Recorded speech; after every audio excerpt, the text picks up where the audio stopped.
like, subscribe, komen di bawah, dan aktifkan lonceng untuk melihat video-video terbaru dari kami. Terima kasih sudah menonton Dr. Safety Channel.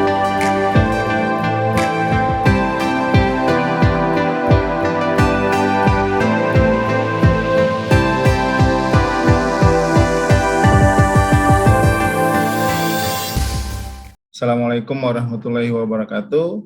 Selamat siang, pagi menjelang siang, salam sejahtera bagi kita semua.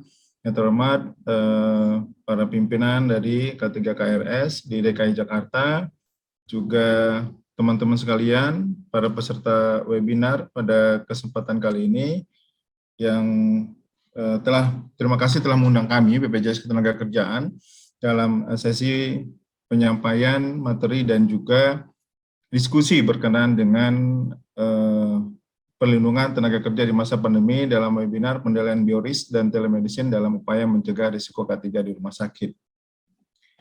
Baik, saya lanjutkan saja. Saya Suci Rahmat. Mungkin kalau sebagian baru mengenal saya, kalau Suci pikirnya tadi adalah perempuan ya, Mbak Afrina ya, biasanya namanya Suci.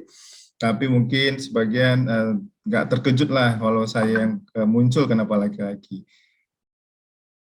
Saya lanjut saja bahwa kebijakan perlindungan dan layanan dalam masa pandemi tentunya kami sebagai BPJS Ketenagakerjaan yang memberikan layanan langsung pada peserta juga berkewajiban menjaga dan meminimalisir risiko penularan, sehingga mulai tahun 2020 dengan adanya COVID ini kita terus belajar di era VUCA ya kalau bahasanya sekarang, era yang mungkin tidak pasti, kemudian penuh ambiguity dan juga cepat berubah. Tentunya kami juga harus segera berubah. Di mana era VUCA, volatility, uncertainty, complexity, dan ambiguity, katanya kan begitu. Tentunya kami juga berbenah bahwa ada layanan tanpa kontak fisik. Kalau di kami dari sisi layanan, sosialisasi masif tentunya sama-sama dengan melalui webinar. Tentunya kita juga masih saat ini sudah mulai hibrid, ada yang jumpa dan ada yang tatap muka dan ada yang melalui webinar. Tentunya K3RS juga masih menggunakan webinar. Tentunya dari sisi materi konsep, saya pikir ini cukup efektif pelaksanaan secara webinar. Kemudian, nah ini kami terus melakukan koordinasi perlindungan tenaga kesehatan. Tentunya K3DRS yang berkepentingan di sini dan percepatan bagaimana kami pembayaran manfaat resiko akan COVID dan non-COVID bagi tenaga kesehatan dengan Kemenaker dan Kemenkes. Dari sisi perlindungan bahwa kami memang waktu COVID itu kan kita di bulan Maret di Indonesia, kemudian kami terus berdiskusi bagaimana resiko ini jika terjadi bagi peserta kami, maka kami sebenarnya walaupun waktu itu masih ada ada kritikan kenapa bagi petugas tertentu di waktu itu kan juga perawatan COVID ini harus yang tekanan negatif dan di ICU ya, ternyata pada gilirannya kita banyak yang cukup dilakukan dengan karantina dengan kondisi tanpa gejala. Nah, maka kami juga di bulan April, walaupun kalau dilihat ketentuannya nanti Permenkes dan Surat Edaran Menaker itu di bulan April sudah menetapkan COVID-19 sebagai JKK atau PAK bagi tenaga kesehatan dan pekerja dalam penanganan COVID, dan itu sudah dikuatkan. Kemudian bagaimana dengan perlindungan work from home, bekerja di rumah, kami juga tetap harus melindungi bagi tenaga kerja dan kami memberikan kegiatan promotif preventif yang sesuai dengan pandemi COVID-19, masker, APD medis, bantuan pangan, dan sebagainya. Nah, masuk kepada program utama kami, yaitu yang berkaitan dengan K3 tentunya. Program utama yang berkaitan dengan K3, bahwa yaitu program JKK. Program JKK adalah kecelakaan kerja kecelakaan yang terjadi dalam hubungan kerja, termasuk kecelakaan yang terjadi dalam sejak perjalanan dari rumah menuju tempat kerja atau sebaliknya, termasuk penyakit yang disebabkan oleh lingkungan kerja atau yang dimaksud dengan penyakit akibat kerja. Di sini bahwa sejak keluar dari rumah ya, nih kalau sekarang ini sejak dari keluar dari bangunan fisik di halaman, kalau dulu sejak keluar dari pagar, nah sekarang sejak keluar dari halaman, kemudian selama dalam perjalanan, tempat kerja, di sini ada rumah sakit, contohnya salah satunya.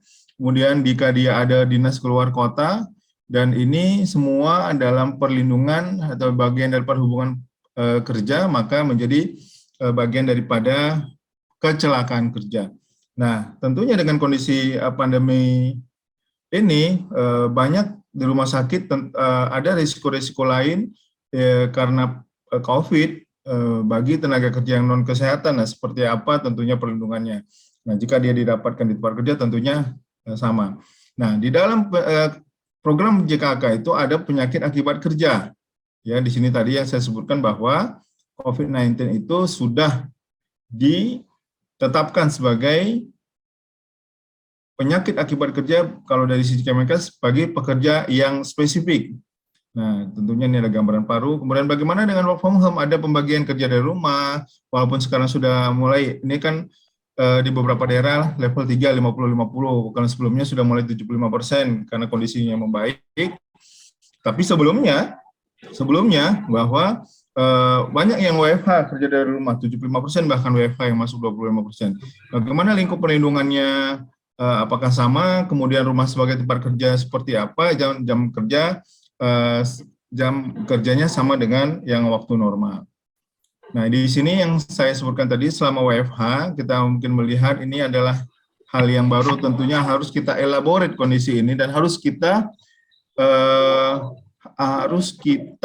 lindungi tenaga kerja ini.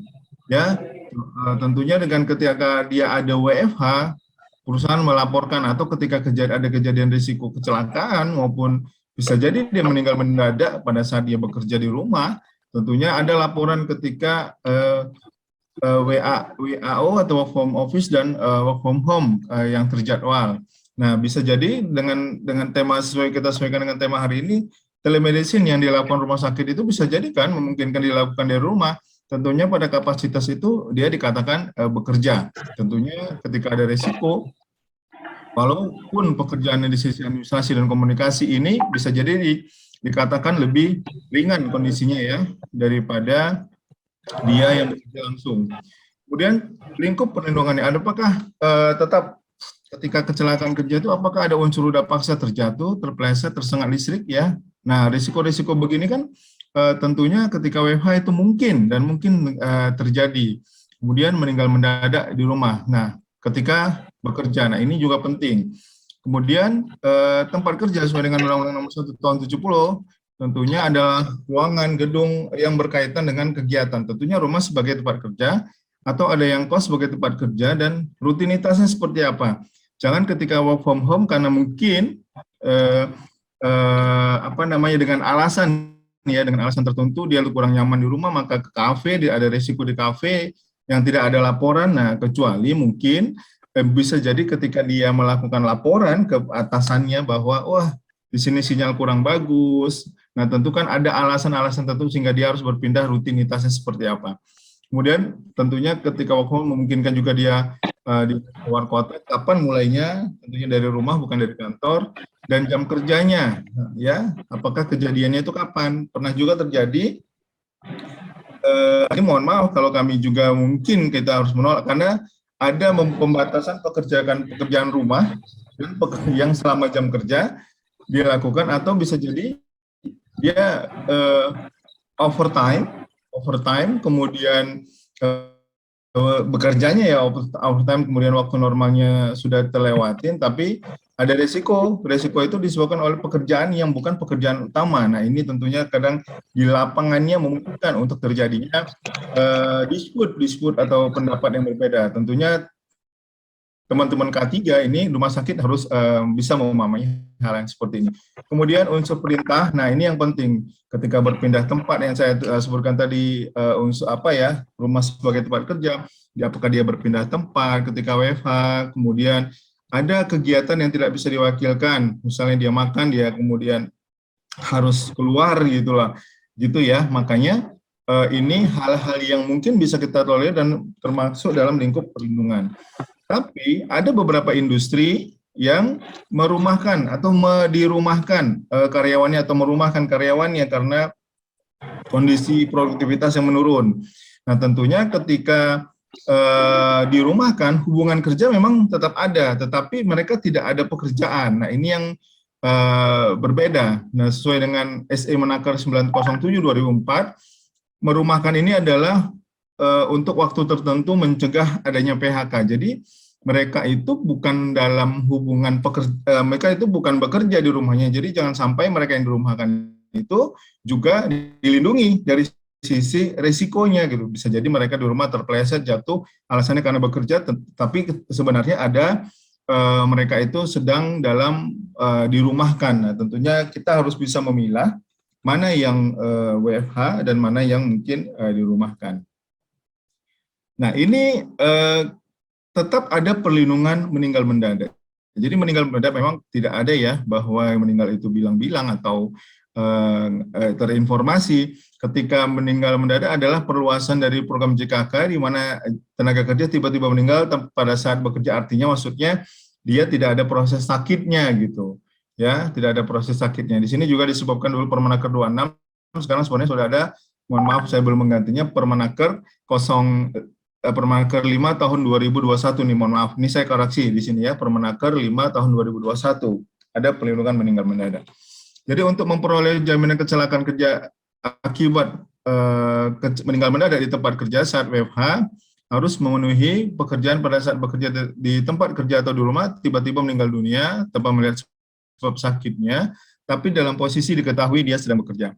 Kemudian pada saat bekerja di tempat kerja, kos mendapat serangan penyakit, langsung dibawa ke dokter atau unit layanan kesehatan atau rumah sakit dan tidak kurang dari 24 jam, kemudian meninggal dunia. Jadi ini mungkin jadi pengetahuan juga bagi teman-teman K3 di rumah sakit, mungkin dapat menolong atau membantu, karena di sini ada hak si tenaga kerja.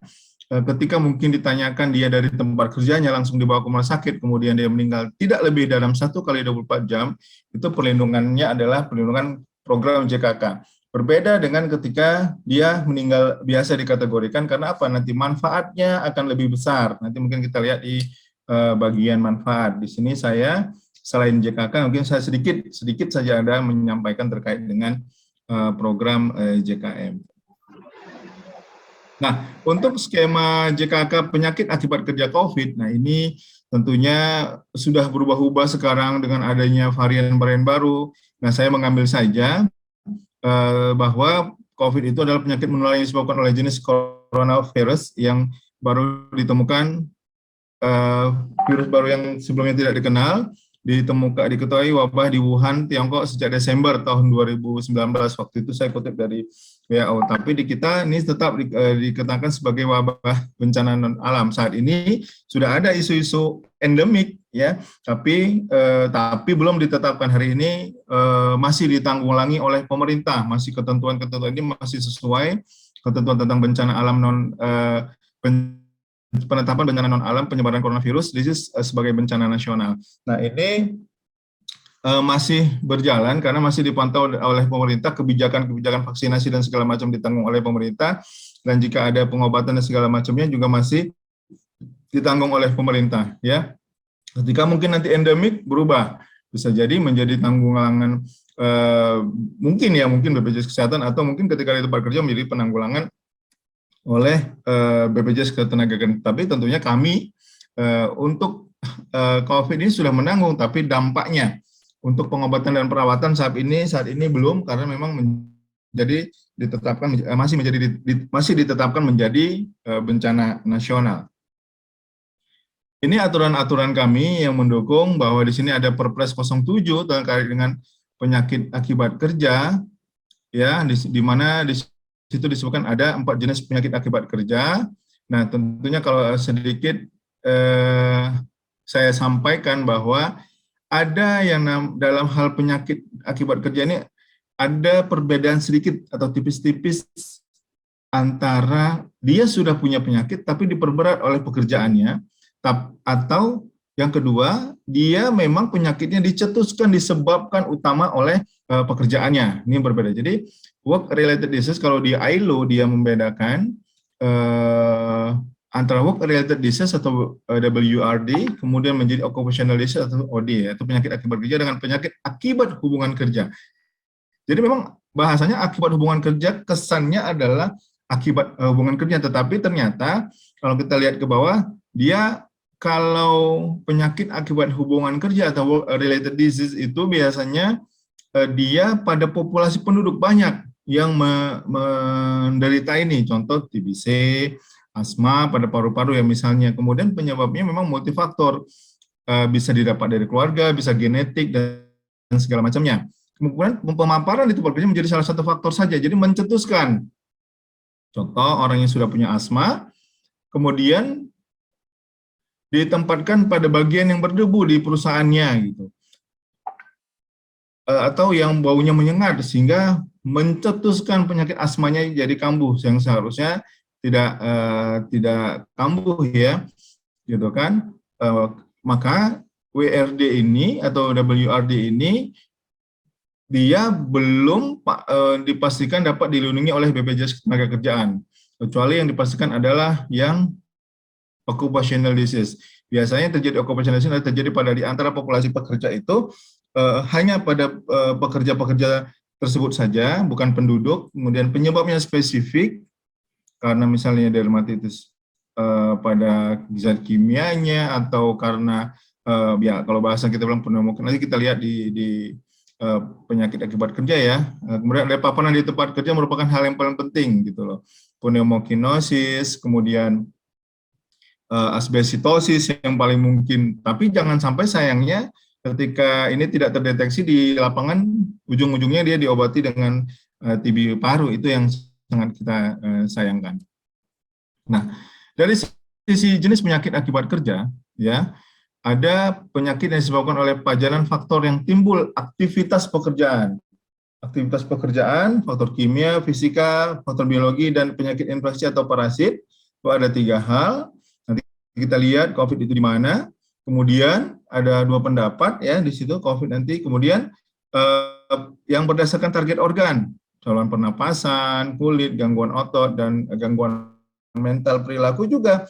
Nah ini pada saat COVID awal-awal dulu itu di Amerika, di slide saya yang saya kirim itu ada bahwa mereka itu mengalami mental disorder banyak tenaga kesehatan ya, karena kekhawatiran, ketakutan terkena COVID. Karena apa? Jelas yang dirawat pasien COVID itu ada di rumah sakit. Kemudian kanker akibat kerja dan spesifik lainnya.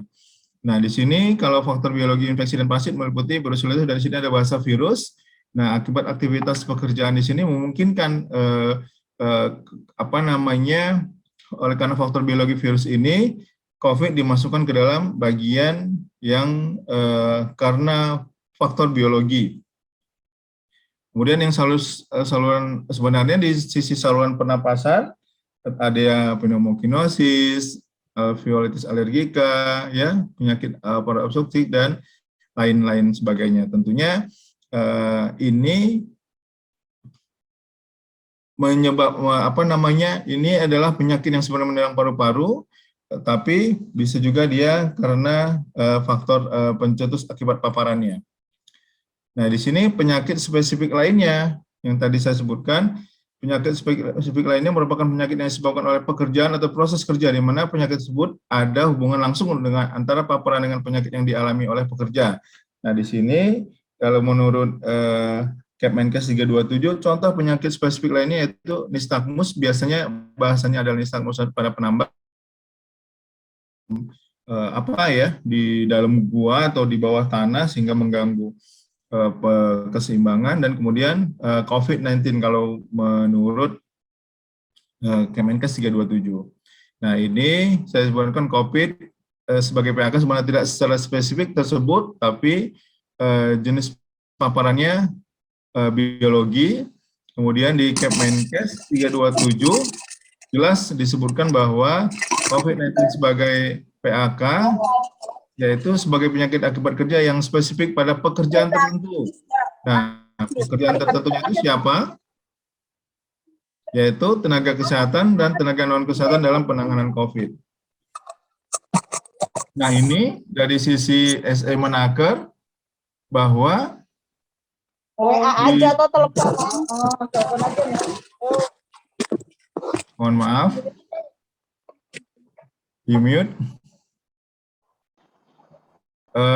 berdasarkan surat edaran Menteri Ketenagakerjaan 8 bulan 5 2020 bahwa karena COVID sebagai penyakit akibat kerja akibat faktor pajanan karena aktivitas pekerjaan yaitu kelompok pajanan biologi. Nah, disinilah tetapi intinya bahwa pekerja-pekerja yang di bidang kesehatan, yaitu tenaga kesehatan, dokter-dokter gigi spesialis, sampai dengan ahli farmasi bioepidemiologi, kemudian tenaga pendukung, cleaning service, relawan, supir ambulans, dan yang beresiko terkena COVID, yaitu mendapatkan PAK, penyakit akibat kerja. Tentunya ini harus dipahami oleh kita bersama, bahwa tenaga pendukung dan tim relawan juga ketika dipastikan paparannya dari tempat kerjanya, ya itu yang mungkin agak lebih sedikit sulit ya menentukan ini dari mana paparannya gitu kan. Maka dia dirawat karena COVID, kemudian dampaknya akan mendapatkan manfaat dari BPJS Ketenagakerjaan.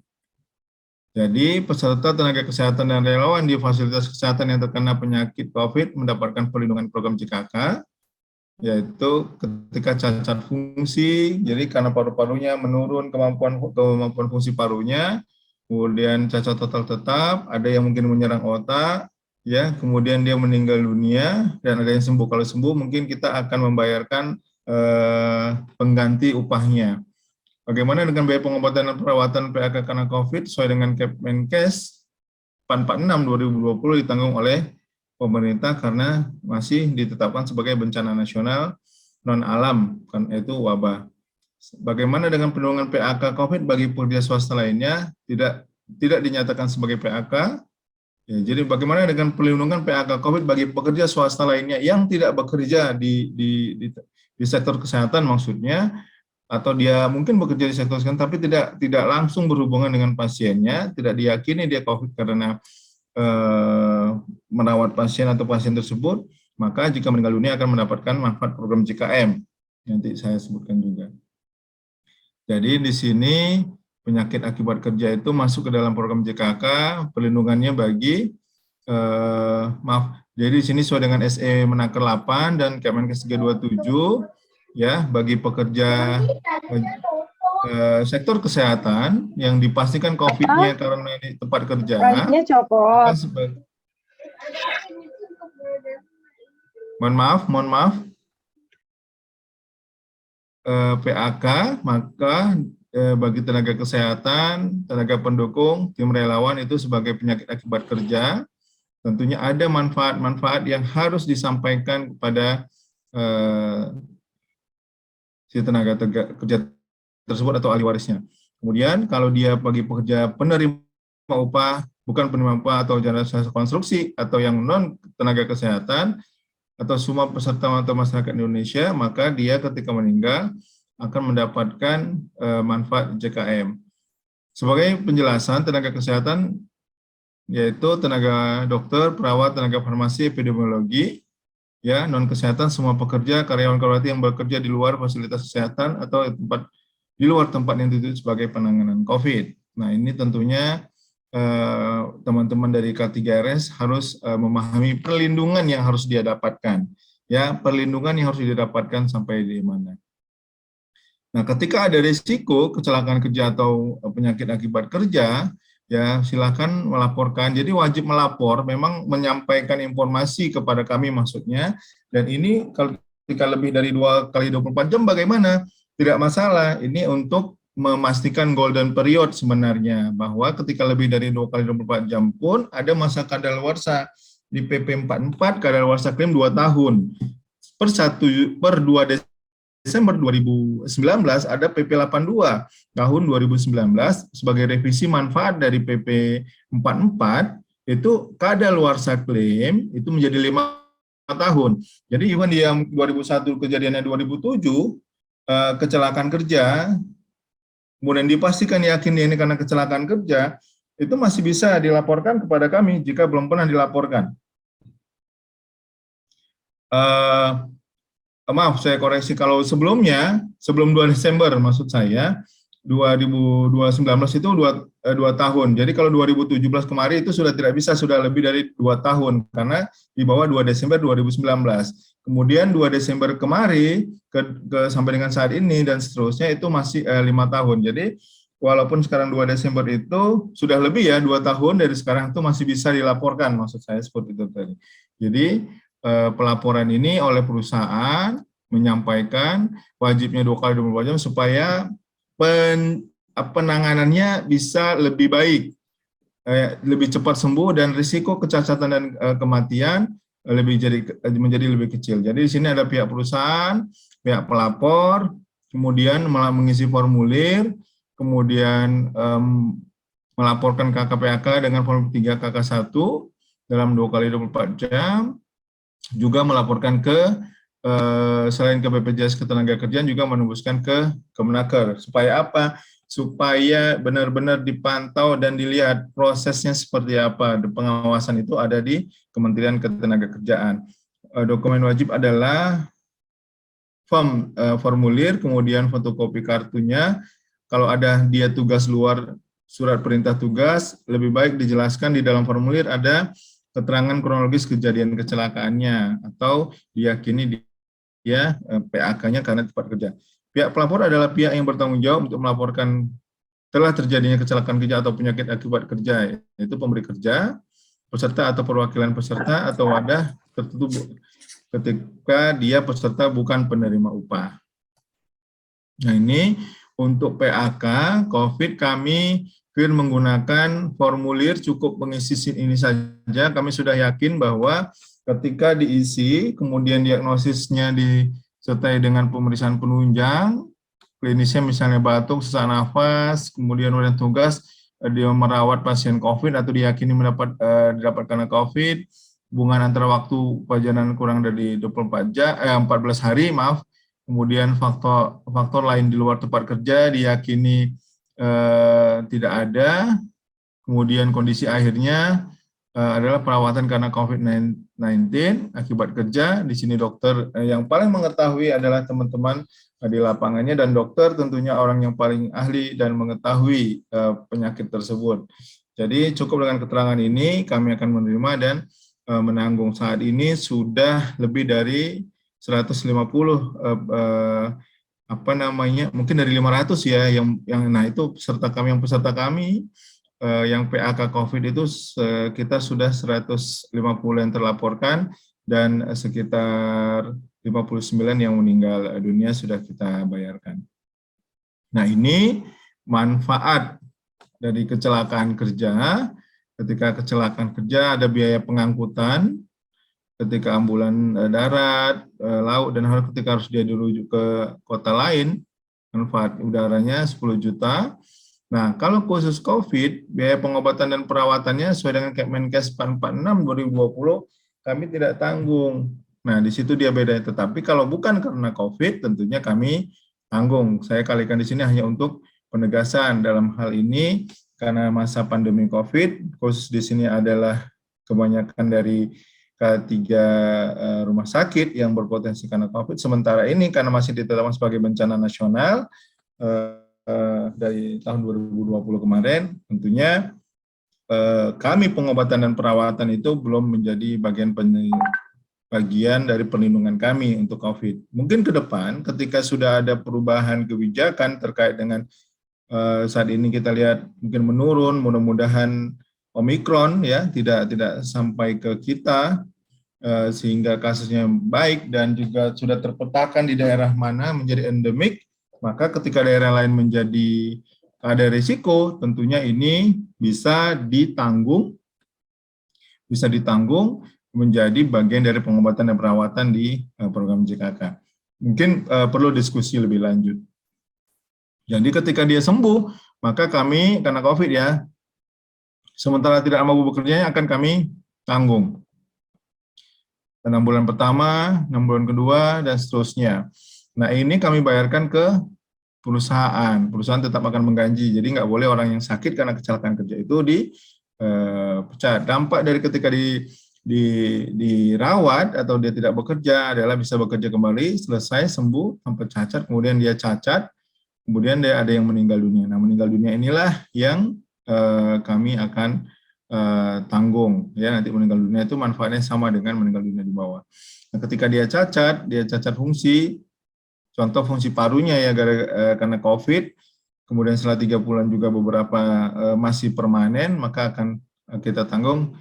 Kemudian kalau karena COVID, ya untuk cacat anatomi, belum ada laporannya yang menyebabkan cacat anatomi atau menghilangnya anggota tubuh karena COVID, tetapi kalau karena kecelakaan kerja, dia cacat anatomi, hilangnya anggota tubuh, misalnya tangannya sampai diamputasi, tentunya itu ada persentase dari anggota tubuhnya, dari tabel. Kemudian ketika dia cacat total tetap, maka 70% kali 80 bulan upah, dan ada santunan berkala, dan mendapat beasiswa anaknya. Ya, nah ini juga ketika meninggal dunia akan mendapatkan beasiswa, mendapatkan satuan 60% kali 80 bulan upah, kemudian santunan berkala, santunan pemakaman 10 juta, dan beasiswa bagi anaknya 2 orang maksimum. Kalau dihitung 19 tahun kami bisa menanggung beasiswanya dari usia 4 tahun sampai usia 23 dengan level kami berikan sesuai dengan level pendidikan. TK sampai SD 1,5 tahun, 1,5 juta per anak 8 tahun, SMP 2 juta per anak untuk 3 tahun, SMA 3 juta per anak 3 tahun, dan pendidikan tinggi maksimum S1 atau pelatihan dengan 12 juta per tahun selama 5 tahun. Jadi totalnya 174 juta. Karena satu anak menjadi 87 juta. Nah, ini sedikit saya sampaikan bahwa ketika peserta non-ketenaga kesehatan yang terkena COVID di tempat kerja dan meninggal dunia akan mendapatkan perlindungan program JKM. Nah, ini sedikit dari saya terkait dengan program JKM adalah peserta yang meninggal dunia bukan akibat kecelakaan kerja. Dimaksudkan untuk meringankan beban keluarga, baik dalam bentuk biaya pemakaman maupun santunan berupa uang. Jadi, santunan JKM ini diberikan kepada siapa? Ahli waris yang sah. Nah, ahli warisnya itu janda duda, anak, kemudian orang tua, kemudian saudara kandung, mertua, dan pihak lain itu dalam wasiatnya. Atau jika ada yang di luar ini dan ada penetapan pengadilan, kami akan bayarkan. Nah, untuk manfaat JKM ini, makanya berbeda tadi. Jadi kalau meninggal dunia karena kecelakaan kerja, dapatnya itu 60% kali 80 bulan upah. Contoh misalnya upahnya adalah 5 juta. 80 bulan upahnya 400 juta. 60%-nya adalah 240 juta. Jadi ketika orang yang meninggal dunia karena kecelakaan kerja itu dengan upah 5 juta, maka dia akan mendapat 240 juta. Makanya tadi saya sampaikan ketika orang ada yang dilaporkan karena COVID di tempat kerja sebenarnya, tapi dia tidak diketahui dan dilaporkan kepada kami hanya meninggal biasa, maka mendapatnya hanya 42 juta, 20 juta santunan kematian, santunan berkala 500.000 selama 24 bulan itu dibayar sekaligus 12 juta, biaya pemakaman 10 juta. Tapi bagi peserta kami, program JKM ini yang telah 3 tahun mengikuti program JKM ini, maka diberikan beasiswa juga bagi 2 orang anak pesertanya. Ya, jadi dengan diberikan setiap tahun sesuai dengan level pendidikan, sampai dengan hari ini kami sudah memberikan manfaat beasiswa itu sebanyak lebih dari 38.000 anak, kemudian diberikan untuk 2 orang anak, diberikan setiap tahun sesuai dengan level pendidikan, sama tadi untuk TK SD 1,5 juta. Jadi TK itu kalau kita hitung-hitung usia 4 tahun, kemudian sampai dengan usia 23, maka selama 19 tahun. Ya. Jadi TK sampai SD 1,5 juta selama 8 tahun, SMP sederajat sebesar 2 juta per tahun selama 3 tahun, SMA sederajat selama 3 juta per tahun untuk 3 tahun, dan pendidikan tinggi S1 atau pelatihan sebesar 12 juta per tahun per anak selama 5 tahun. Jadi pengajuan ini harus diajukan beasiswanya setiap tahun, tapi dapat dirapel ketika misalnya ada yang lupa atau ada yang merasa punya dana cukup sehingga atau dia jauh dari kantor kami, walaupun kantor kami sebenarnya ada di setiap daerah, tapi pengajuan juga bisa secara online, ya sebenarnya nggak ada masalah. Dia terlupa, kami juga nanti akan memberitahukan setiap awal tahun untuk lanjutan pembayaran manfaat beasiswa. Kemudian bagi anak peserta yang belum memasuki usia sekolah, dia ketika dia meninggal, orang tuanya dia masih 2 tahun, itu bisa kita manfaatin, kita tunggu sampai dia nanti di usia sekolahnya. Kemudian manfaat beasiswa ini berakhir usia 23 tahun. Nah, kami, teman-teman sekalian, di sini sejak tahun 2020 dan 2021 itu melaksanakan berbagai kegiatan promotif preventif, tentunya yang berhubungan dengan COVID, K3 di rumah sakit, APD, hazmat, kita juga berikan, dan hal-hal lain yang berhubungan dengan peningkatan gizi untuk mengurangi risiko COVID dan risiko kecelakaan kerja di jalan. Nah, kami tentunya hal ini telah kita lakukan. Bahwa dalam rangka pelaksanaan K3 tentunya kita perlu peran stakeholder dalam melaksanakannya.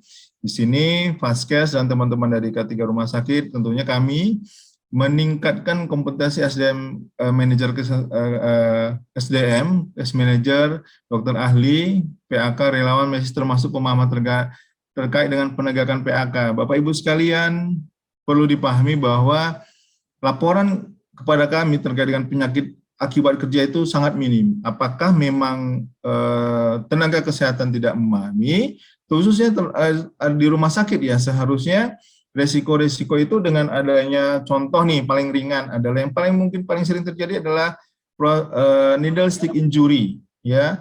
Needle stick injury walaupun dia sederhana mungkin pengobatannya, tetapi harusnya dampak ke depannya risiko hepatitis itu paling mungkin, apalagi dia jarumnya itu diketahui dari pasien tertentu gitu. Kemudian inisiasi dan proaktif melakukan sosialisasi edukasi penyakit akibat kerja. Saat ini kami terus secara luring dan daring komunitas dan publik secara gratis menerapkan budaya promotif preventif dan K3 khususnya pada pandemi di lingkungan rumah sakit, membuat inovasi sistem layanan PAK, standing banner PAK yang dijamin BPJS Sostek, customer service PAK, dan layanan Halo Dokter PAK. Nah, ini tentunya kami sedang dalam proses memang Halo Dokter PAK ini dan bekerjasama dengan salah satu rumah sakit. Kemudian bekerjasama dengan BPJS untuk PLKK-nya, integrasi aparatur fitur layanan dan database kepesertaan PLKK, pusat layanan kecelakaan kerja ya, kemudian simplifikasi pelaporan PAK dan mempermudah akses layanan bagi peserta atau customer penyakit akibat kerja. Menyediakan sarana prasarana rehabilitasi medis KKPAK yang sesuai dengan standar internasional untuk mewujudkan rumah sakit rujukan PAK nasional. Tentunya kami harapkan, kami sedang gencar-gencarnya karena kami pun juga dikritik jika terlalu sedikit kasus PAK, karena menurut ILO, kasus PAK itu 3 kali lipat dari kasus kecelakaan kerja. Hari ini kasus kecelakaan kerja itu hampir 90.000 kasus. Jadi sebenarnya kalau 3 kali lipat 27.000 kasus PAK, dan tentunya rumah sakit bisa ikut serta memberikan layanan PAK ini jika terjadi risiko. Pada SPSB kami meningkatkan pemahaman, juga HRD perusahaan harus melaporkan. Nah, ini yang paling penting, bahwa terkadang kita juga secara sadar bingung, ada perusahaan-perusahaan yang tidak mau melaporkan apakah ada risiko tertentu. Nah, ini tentunya harus kita diskusikan dengan pihak-pihak pengambil kebijakan dan keputusan, bahwa banyak perusahaan tidak melaporkan kecelakaan kerja atau PAK-nya. Kemudian kami sendiri akan memberikan pelayanan terbaik, aktif, empati, cepat tanggap, memastikan layanan, dan mohon informasi juga ketika kami di lapangan terkesan mungkin lambat dalam konfirmasi adanya risiko-risiko. Koordinasi dengan dokter penasehat, dokter okupasi untuk percepatan penegakan diagnosis PAK karena COVID. Itu yang bisa saya sampaikan, teman-teman sekalian. Jika ada yang ingin didiskusikan, tadi sesuai dengan yang disampaikan moderator, bahwa kita ada sesi diskusi. Terima kasih. Assalamualaikum warahmatullahi wabarakatuh. Mbak Afrina, kami persilakan. Ya, terima kasih kepada Dr. Suti atas pemaparan materinya. Selanjutnya kita akan ke tanya jawab ya dok ya. Bapak Ibu sekalian silakan tanya jawab, ada di chat room, dan juga nanti silakan jika ada yang ingin bertanya langsung bisa raise hand. Pertama kita akan bertanya dari Dr. Adieli Zega.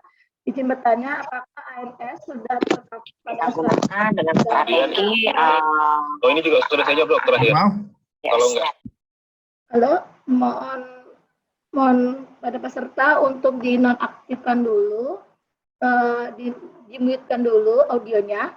Tapi ya, saya ulang lagi, apakah ANS sudah tercover pada asuransi ketenagakerjaan? Apakah klaim kecelakaan harus yang masuk rumah sakit atau bisa juga dirawat di rumah sakit? Mungkin tadi ada yang sudah disampaikan dok, silakan dok, mungkin lebih kepada ANS, apakah sudah tercover asuransi ketenagakerjaan? ASN ya, bagi ASN ya, Ya, Mbak dok? Afrina. ASN Ya. maksudnya ya, ASN ya. Iya dok. Oke, terima kasih Mas Zega. Apakah dari NIAS nih, Mas Zega?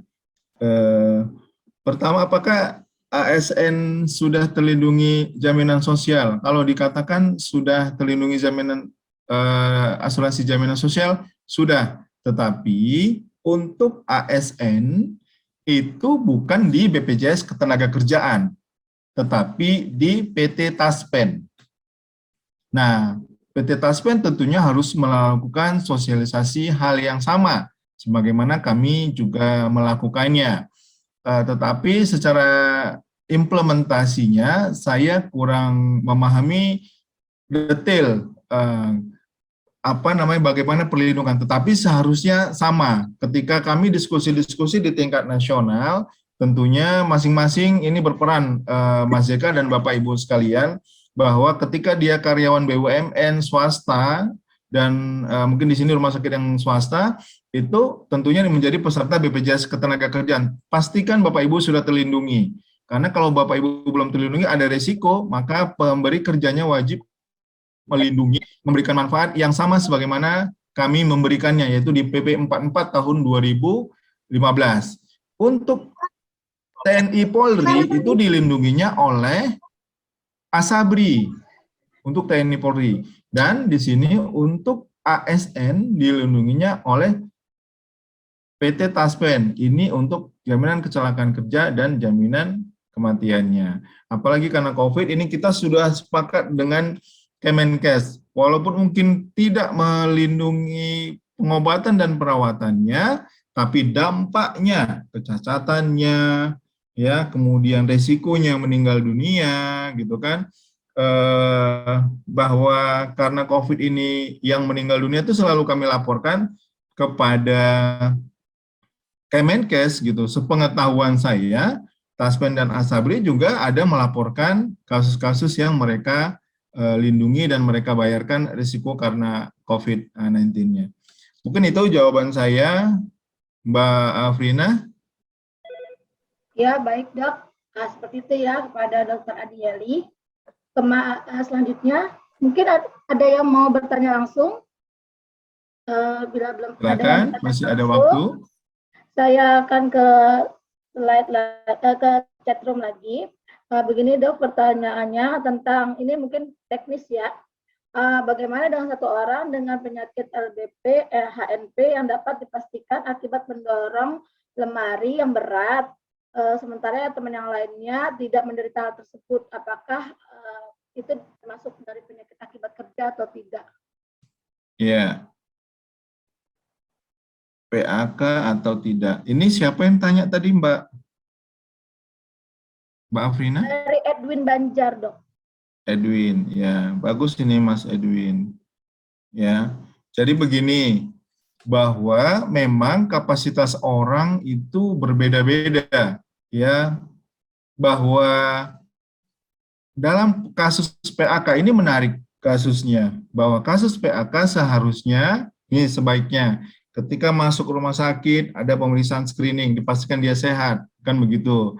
Nah, kemudian selama bekerja, oleh karena faktor-faktor tertentu pekerjaannya bisa memang, misalnya, ini saya contohkan yang sebelumnya disampaikan Mas Edwin tadi, pemanggul yang di, apa namanya, di pelabuhan itu gitu kan, buruh harian itu beda-beda, ada yang langsung menderita, ada yang tidak dengan kapasitasnya. Dan ini juga yang disampaikan tadi, mendorong lemari, berangkas. Kalau saya prinsipnya begini, yang paling sering adalah mungkin perawat atau supir rumah sakit. Yang paling pernah kami dapatkan adalah driver ambulans, karena dia juga mengangkat ini ya, pasien ya, ketika dia ada yang sakit, dia ikut mengangkatnya gitu. Tidak ada berangkat yang mungkin bisa berjalan atau otomatis yang ada rodanya dari ambulannya. Ini kita pernah dapatkan dan kita tanggung begitu. Yang penting pertama bahwa diyakini kasus itu oleh karena berulangnya pekerjaan-pekerjaan tersebut selama berapa tahun. Yang bisa menilai siapa? Dokter dan sebagai sejawat teman-teman sekalian di rumah sakit gitu. Nanti dokter akan menanyakan, ini mungkin di sini bagi kita yang dokter, kami dalam melakukan anamnesis sakit, tentunya sebaiknya kita juga mengedepankan pertanyaan terkait dengan pekerjaannya apa gitu. Ketika pekerjaannya apa, tentunya, wah ini resikonya memang mungkin terjadi, gitu kan. Misalnya, mendorong lemari, kan mendorong lemari juga tidak satu kali itu dia melakukannya. Pasti dia mungkin lebih sering, ya. Kenapa dia mendorong lemari pada saat itu? Mungkin pada saat itu dia diketahuinya. Yang pasti adalah yang pertama, dilaporkan dahulu kepada kami. Dilaporkan dahulu, ini sebagai penyakit akibat kerja. Saya mengatakan bisa sebagai penyakit akibat kerja dan bisa tidak. Misal, jika sebelumnya dia sudah punya PAK, penyakit akibat kerja karena low back pain. Contoh, sebelum dia masuk kerja di sini, memang dia sudah ada sakit pinggangnya gitu, misalnya. Ternyata dia mendorong pintu sedikit aja, itu pencetus, maka dia namanya work related disease yang saya sebutkan di awal, ada perbedaan tadi. Berarti dia sudah punya penyakitnya, contoh kayak saya, sejak SMP saya sudah punya back pain, saya nggak berani salah posisi, mengangkat benda yang mungkin beratnya di atas 20 kilo itu saya udah nggak berani gitu. Nah, tentunya ini yang paling penting diketahui gitu. Bisa jadi dia sudah punya pembawaan. Nah, tentunya dokter lah yang bisa menilai nanti ketika dokter menilai, wah ini memang resikonya karena PAK-nya atau low back pain-nya karena memang kejadian dia tadi mengangkat pasien tersebut gitu kan.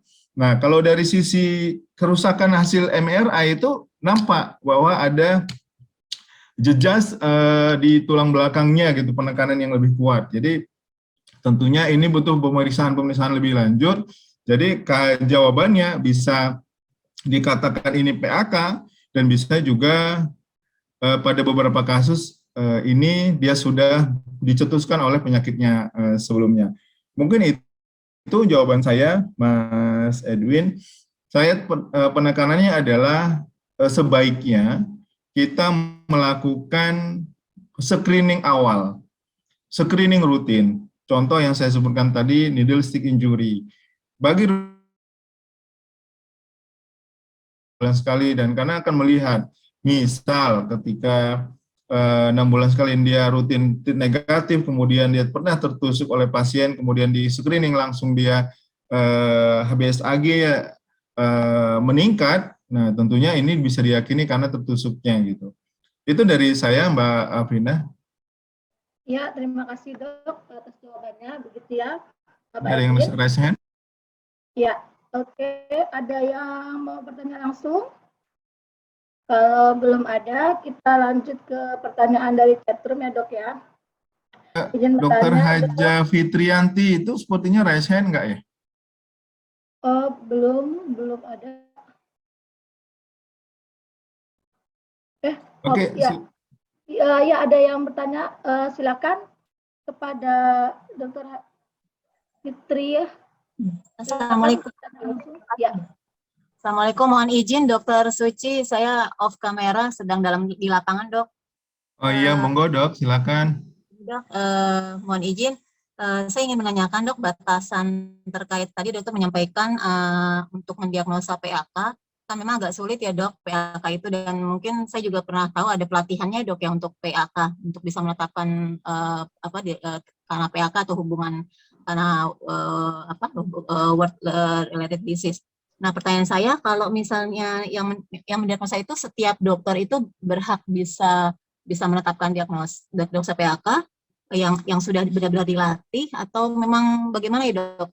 Kalau misalnya dalam satu rumah sakit itu ada misalnya okupasi kerja, dokter okupasi kerja itu ada, apa semata-mata memang dokter okupasi kerja ini yang hanya bisa mendiagnosis Dok?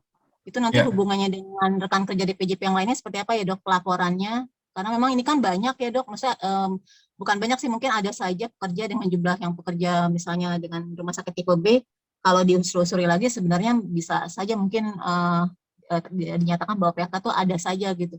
Itu supaya bisa jalan Dok, itu mohon masukan. Setuju dok, betul. Bahwa kita semua sebenarnya yang di kesehatan, baik perawat dan dokter, itu sebenarnya harus mampu menegakkannya, meyakini dan mendeteksi awal, memitigasi bahasanya biasanya. Dari awal ini mungkin potensi PK atau tidak. Kalau dari Perpres 07 Dr. Fitri, bahasanya adalah dokter spesialis atau dokter yang berkompeten dalam kesehatan kerja. Bahasanya begitu. Jadi kalau di rumah sakit tersebut memang ada dokter okupasi, gitu kan. Nah, tapi yang pasti adalah diagnosa klinis awal tentunya yang paling penting kalau saya. Contoh misalnya, kita nih sebagai dokter, ada batuk-batuk gitu. Nah, sayangnya memang seringnya batuk-batuk ini hanya udah berapa lama,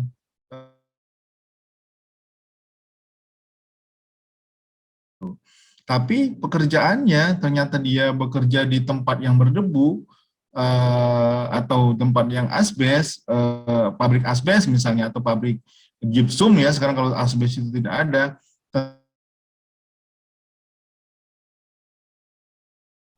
Halo Dokter Suci, sepertinya sinyalnya kurang bagus ya Dok. Halo Dokter Suci.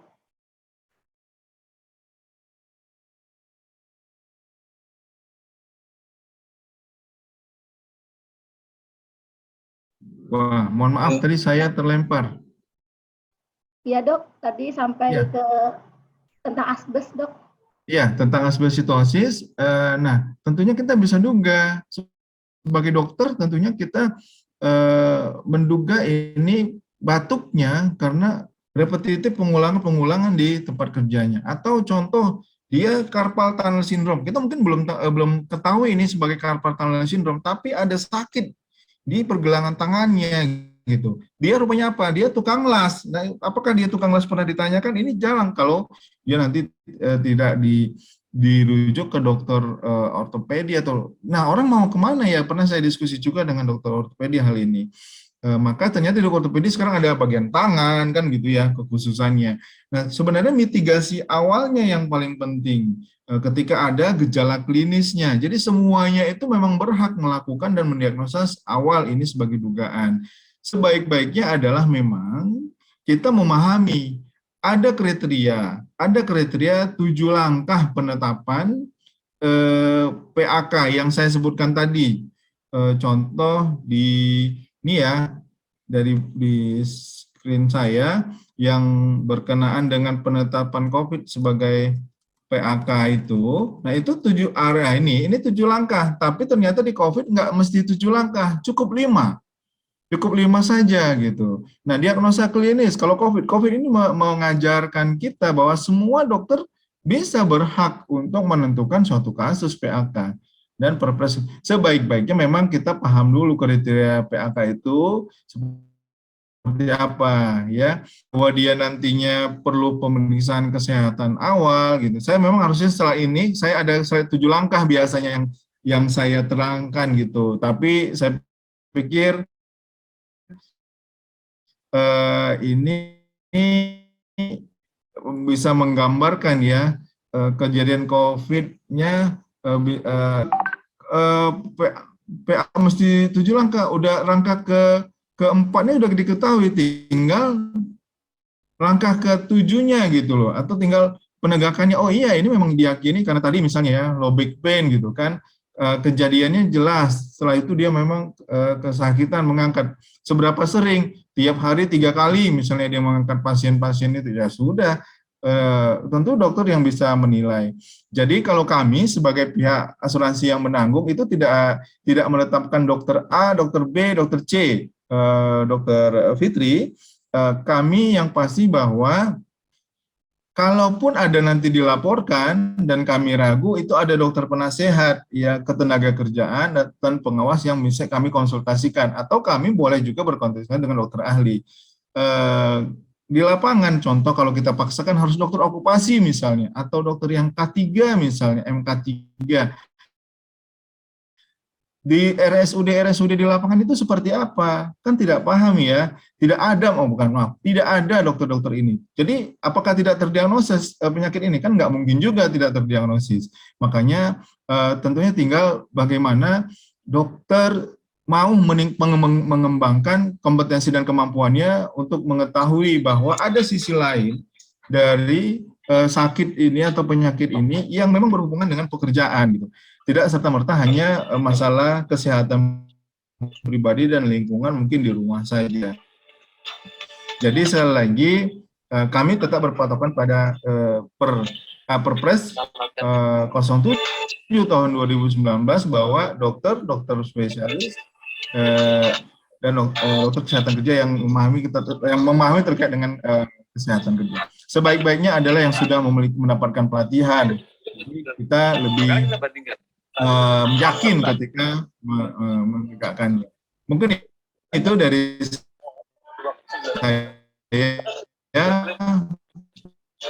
Dr. Fitri.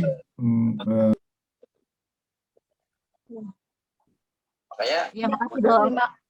Terima kasih Dokter Suci. Mohon maaf pada peserta untuk di-mute-kan audionya. Oke, ada lagi yang mau bertanya secara langsung? Kalau tidak ada yang bertanya secara langsung, kita ke room chat lagi ya dok ya. Ini ada lagi Mbak. Satu saya Mbak Shelly Oktavianti.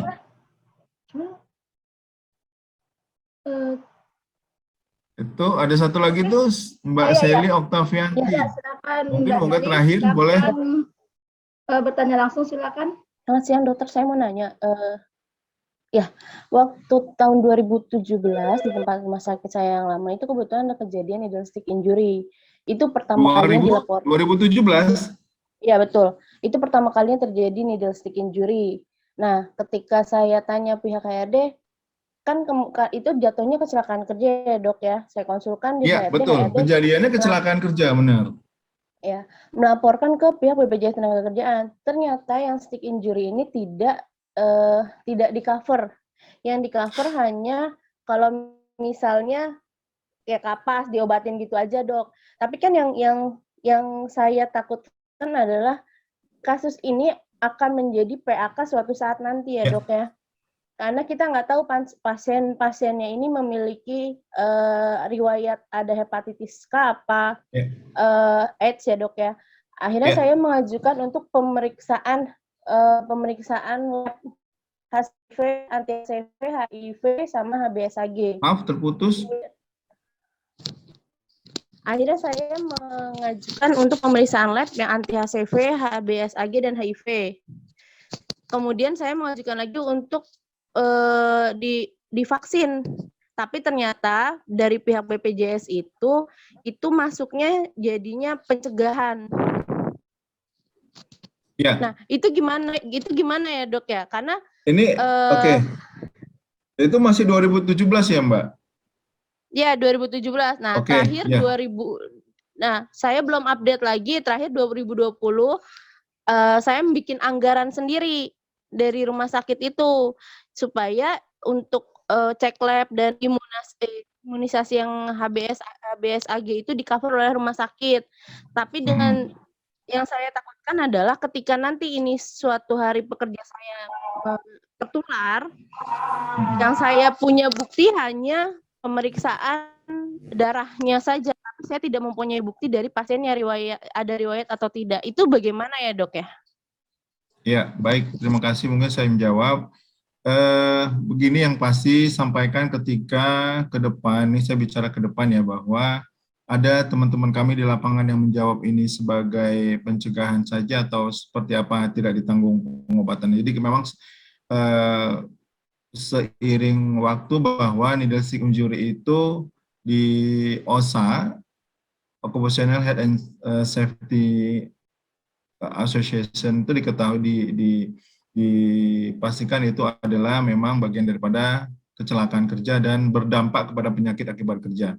Saya setuju tadi Mbak Seli bahwa ini harus dilaporkan yang pertama, kecelakaan kerja. Pengobatannya silakan mau betadin saja. Nah ini yang harusnya tidak sesederhana itu ya, bahwa silakan melakukan screening. Tapi memang Mbak Seli, kami begini, kita harus memandangnya objektif dan secara komprehensif. Kami juga sudah berdiskusi dan dengan dari RSCM juga terkait dengan hal ini ya, bahwa pertama untuk screening memang HBsAg gitu kan, yang terkait dengan resiko-resiko sakit hepatitis itu memang langsung bisa ketahuan ya ketika ada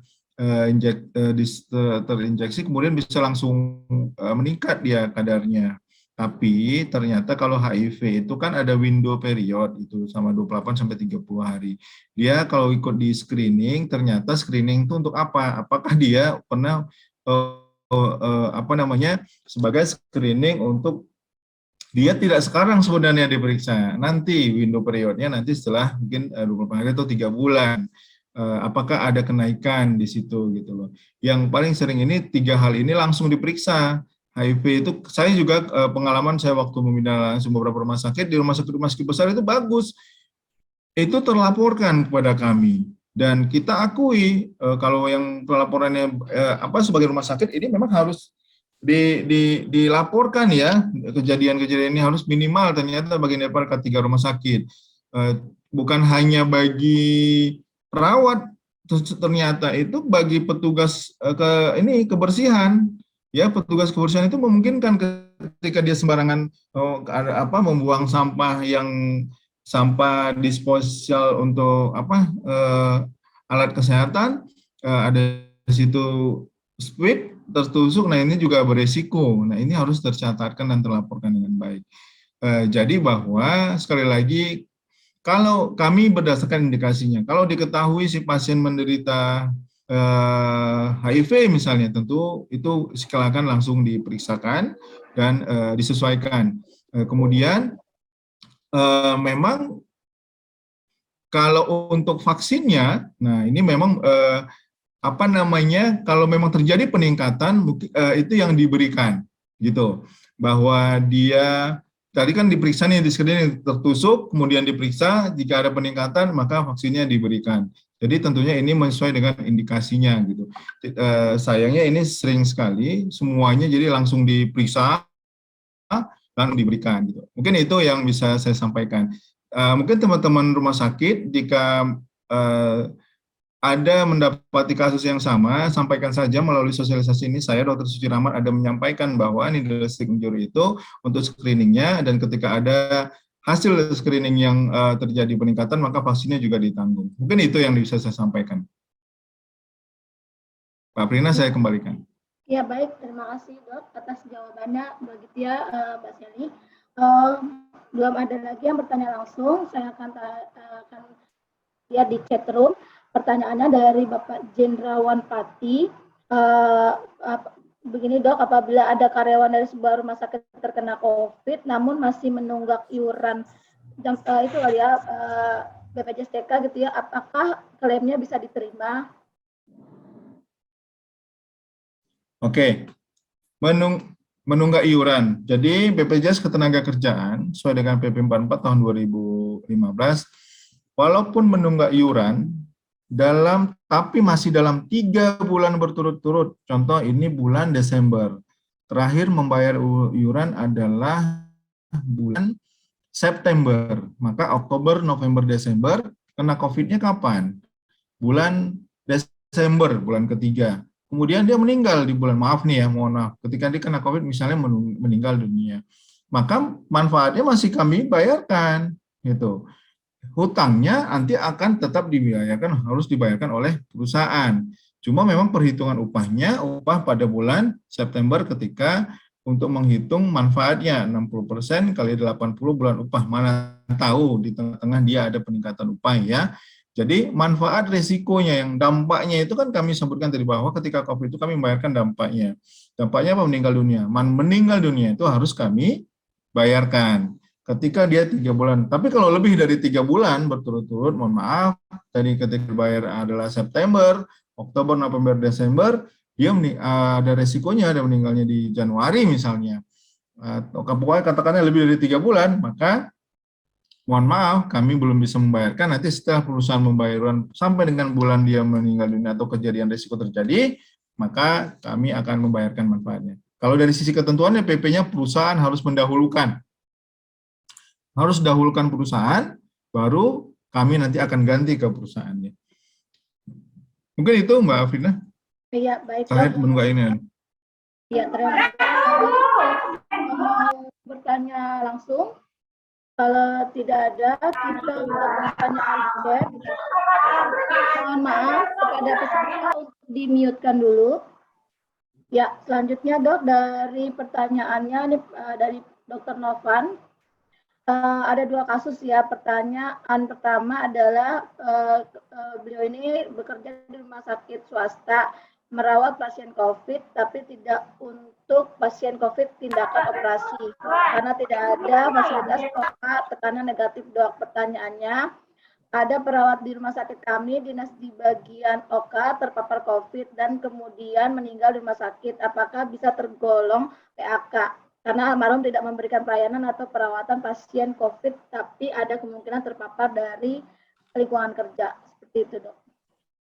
Ya, sekali lagi bahwa ketika form, kalau kami, bahwa meyakini dan mempercayai apa yang disampaikan oleh dokter yang merawat atau dokter yang memang mengetahui tadi, ketika ini dinyatakan dan si tenaga kerja tadi ya, bahwa dia terpaparnya dari mana ya gitu, di ruang OKA, dia perawat OKA, apakah dari pasien? Tentunya pasiennya di screening dahulu gitu kan. Nah tentunya memang kesulitannya kan di sini paparannya dia ketika COVID. Apakah memang mungkin 14 hari ya di runut, dia mungkin, kita juga ada satu kasus direktur rumah sakit yang terkena COVID, tapi akhirnya dia bukan karena ditetapkan COVID karena PAK, COVID karena PAK, tidak. Ternyata kena COVID-nya dari rumah. Waktu itu dia cuti berapa hari, pulang cutinya baru sempat demam, masih di rumahnya, kemudian dia meninggal. Jadi nih ada proses 14 hari kata Kemenkes 327, ya 14 hari ke belakang. Nah, inilah yang dirunut. Kalau memang bisa diyakini tadi di paparannya karena aktivitas pekerjaannya di tempat kerjanya, Dr. Novan, nah, ini COVID gitu. Kalau tidak diyakini ya saya mohon maaf, kami percaya saja apa yang kami percaya, dan kita dokter tentunya dengan integritasnya memberikan laporan ini. Mungkin itu Mbak Afrina. Ya, selanjutnya mungkin ada yang mau bertanya langsung. Kalau tidak, kita ke chat room. Pertanyaan selanjutnya sama dari Dr. Novan tadi. Kalau dari karyawan PSRS yaitu terjadi PAK, patah tulang jari, maksudnya mungkin kecelakaan kali ya, patah tulang jari tengah tangan akibat tutup tabung oksigen yang terlepas. Saat ini masih menjalani fisioterapi. Sekian lama, apakah bisa tergolong cacat sebagian Dok? Terus bagaimana kompetensi karyawan tersebut setelah kembali bekerja seperti itu ya Dok? Oke, nah ini bagus nih, bahwa kasusnya kasus JKK ya, karena kena tabung oksigen, clear. Dampaknya adalah tadi patah tulang tangan ya, apakah dia teramputasi? Saya tidak clear tadi. Tadi hanya saat ini sedang menjalani fisioterapi katanya. Apakah dia ada amputasi? Nggak ada ya, Mbak Afrina? Ya, kalau patah berarti mungkin memang sudah Patah, mungkin fraktur seperti ini ya, tapi utuh ya tangannya. Gini, bisa yang pasti.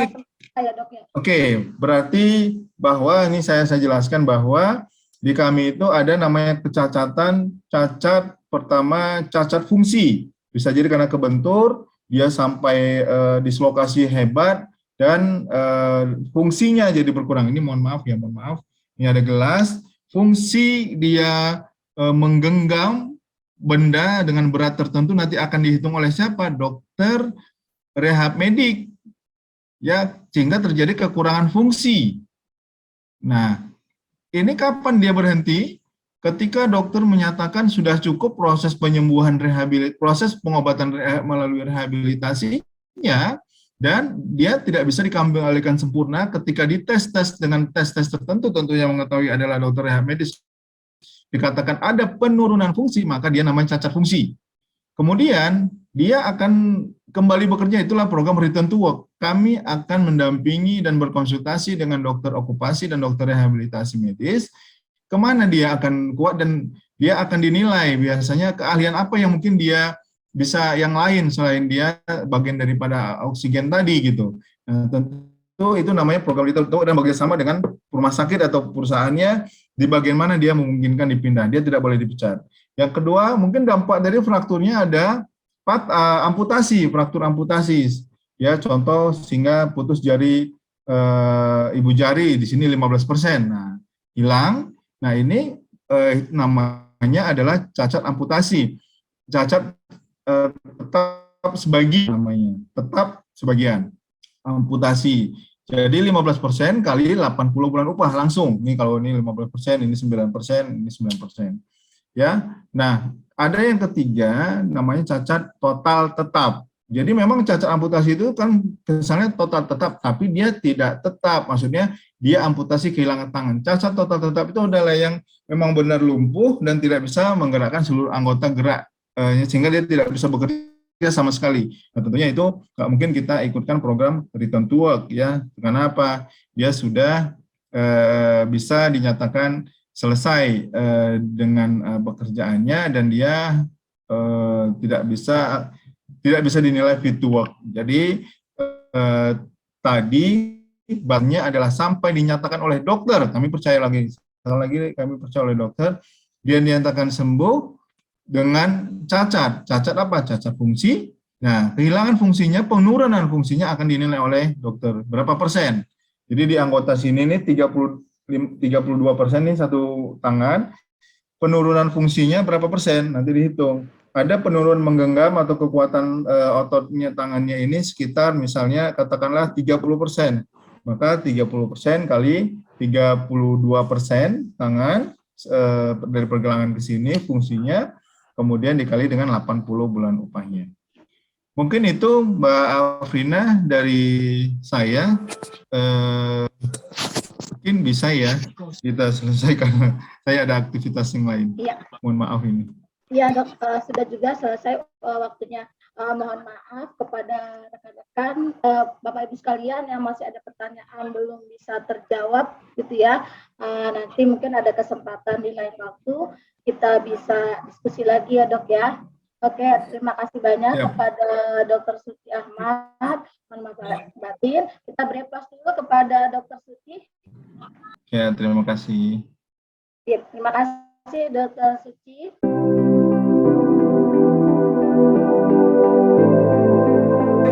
Pada saat kita melakukan presiden bahwa dialog itu itu tentang